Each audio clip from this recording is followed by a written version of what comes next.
Bonjour. Pour les catholiques, c'est fête ce dimanche. C'est la fête du Christ roi. C'est aussi le dernier dimanche de l'année.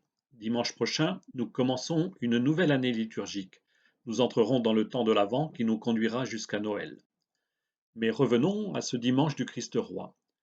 Nous pouvons avoir en tête ces images des tympans au-dessus du portail de beaucoup d'églises, de cathédrales.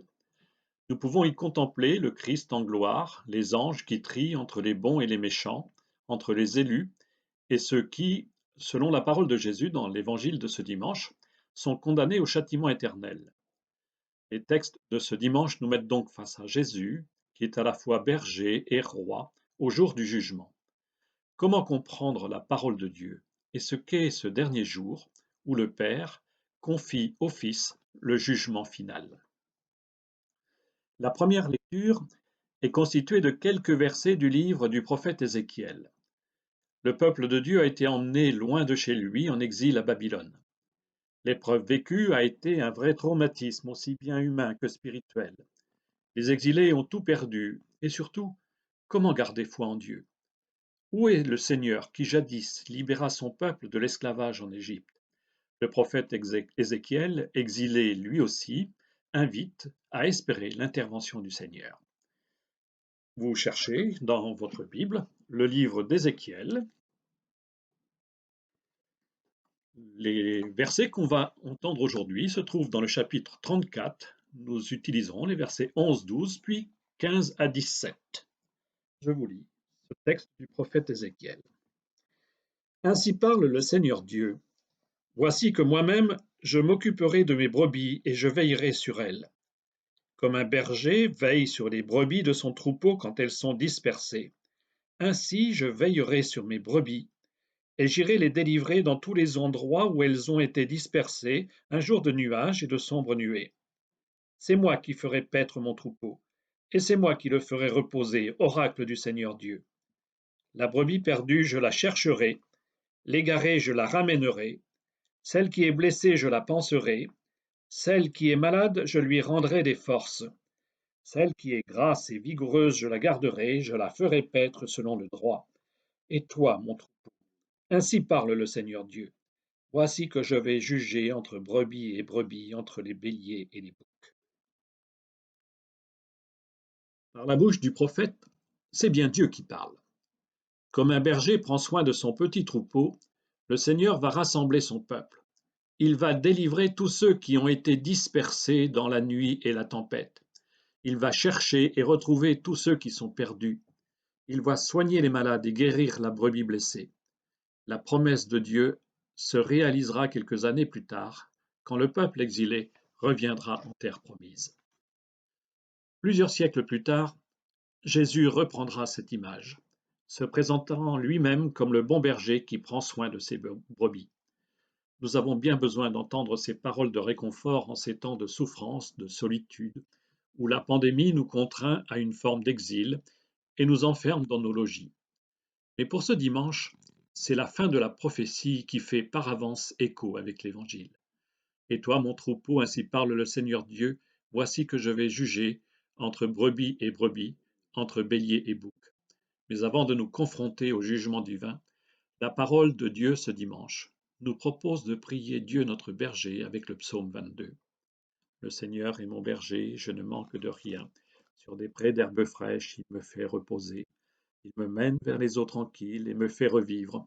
Si je traverse les ravins de la mort, je ne crains aucun mal, car tu es avec moi. Tu prépares la table pour moi. Tu répands le parfum sur ma tête. Grâce et bonheur m'accompagnent tous les jours de ma vie. J'habiterai la maison du Seigneur pour la durée de mes jours. Quelle belle prière biblique pour ce matin, mes amis. Et maintenant, la deuxième lecture. Le psaume 22 vient d'affirmer « Si je traverse les ravins de la mort, je ne crains aucun mal ». Dans la première lettre aux Corinthiens, saint Paul déploie la même foi en Dieu qui sauve de la mort. Chacun de nous, un jour, devra mourir. Telle est notre condition humaine. Mais par sa mort, le Christ a déjà vaincu la mort. Nous écoutons ce message d'espérance dans la première lettre aux Corinthiens, au chapitre 15. Nous lirons les versets 20 à 26 en ajoutant le verset 28. Je vous lis ce texte de Paul.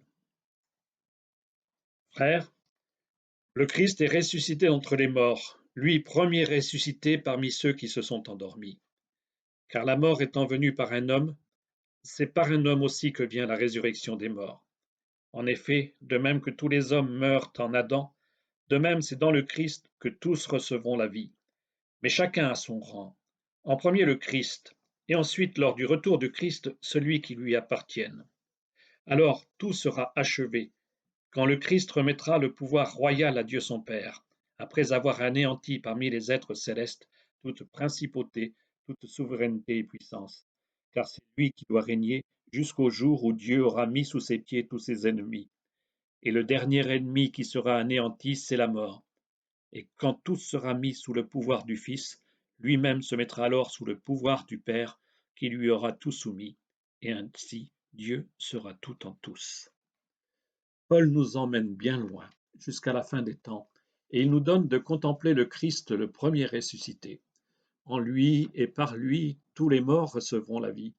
Au dernier jour, tous les êtres seront soumis au Christ et au Père, mais surtout, c'est la mort qui sera définitivement vaincue. Cette page de Paul peut nous sembler bien compliquée, mais elle nous dit que viendra un jour définitivement le règne de Dieu, et c'est un règne d'amour. Mais faut-il attendre la fin du temps pour que vienne le règne de Dieu? L'évangile de ce dimanche va nous dire que le règne de l'amour commence dès maintenant. Intéressons-nous donc maintenant à l'évangile lui-même et mettons-nous à l'écoute des paroles de Jésus dans l'évangile. Nous achevons ce dimanche la méditation du chapitre 25 de saint Matthieu. Nous y retrouvons l'image du berger roi. Comme Paul, Jésus nous emmène au dernier jour, jour de la gloire, jour du Christ qui vient juger l'humanité. Car Dieu juge, et il fait le tri entre brebis et boucs. Nous allons lire intégralement ce passage de l'évangile de Matthieu au chapitre 25, du verset 24 au verset 46. Écoutons la parole de Dieu dans l'évangile ce matin. Quand le Fils de l'homme viendra dans sa gloire et tous les anges avec lui, alors il siégera sur son trône de gloire. Toutes les nations seront rassemblées devant lui. Il séparera les hommes les uns des autres, comme le berger sépare les brebis des boucs. Il placera les brebis à sa droite et les boucs à sa gauche. Alors le roi dira à ceux qui seront à sa droite, venez les bénis de mon Père, recevez en héritage le royaume préparé pour vous depuis la fondation du monde. Car j'avais faim et vous m'avez donné à boire. J'étais un étranger et vous m'avez accueilli. J'étais nu et vous m'avez habillé. J'étais malade et vous m'avez visité. J'étais en prison et vous êtes venu jusqu'à moi. Alors les justes lui répondront, Seigneur, quand est-ce que nous t'avons vu? Tu avais donc faim et nous t'avons nourri, tu avais soif et nous t'avons donné à boire, tu étais un étranger et nous t'avons accueilli, tu étais nu et nous t'avons habillé, tu étais malade ou en prison, quand sommes-nous venus jusqu'à toi? Et le roi leur répondra, Amen, je vous le dis, chaque fois que vous l'avez fait à l'un de ces plus petits de mes frères, c'est à moi que vous l'avez fait. Alors il dira à ceux qui seront à sa gauche, Allez-vous-en loin de moi, vous les maudits, dans le feu éternel préparé pour le diable et ses anges. Car j'avais faim et vous ne m'avez pas donné à manger. J'avais soif et vous ne m'avez pas donné à boire. J'étais un étranger et vous ne m'avez pas accueilli. J'étais nu et vous ne m'avez pas habillé. J'étais malade et en prison et vous ne m'avez pas visité. Alors ils répondront eux aussi, Seigneur, quand avons-nous vu avoir faim, avoir soif, être nu, étranger, malade ou en prison, sans nous mettre à ton service? Il leur répondra, Amen, je vous le dis, chaque fois que vous ne l'avez pas fait à l'un de ces plus petits, c'est à moi que vous ne l'avez pas fait. Et ils s'en iront, ceux-ci au châtiment éternel, les autres à la vie éternelle.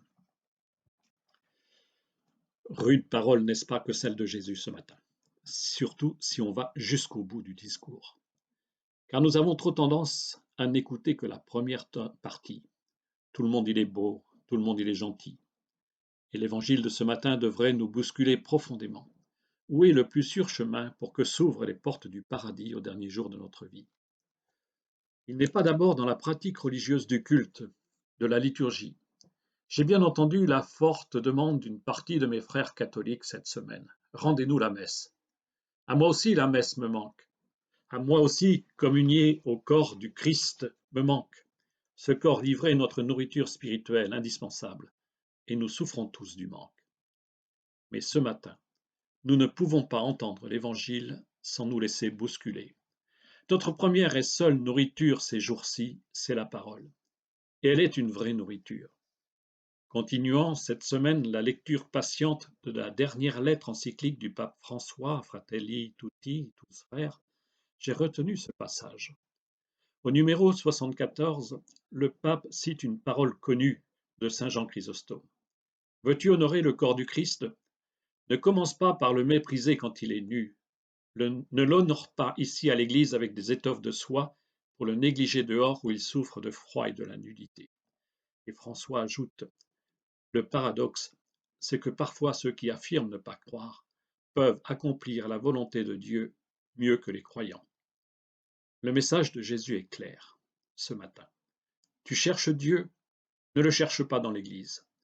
Dieu, il est dans le corps et dans la peau des sans-abri. Tu as faim du corps du Christ et tu souffres de ne pas communier. Peut-être cela t'aidera-t-il à mieux comprendre la faim de tous ceux qui sont sans ressources. Tu te trouves confiné, interdit de rencontrer physiquement ceux que tu aimes. Peut-être que cela t'aidera à mieux comprendre ceux qui sont privés de relations et qui souffrent de la solitude.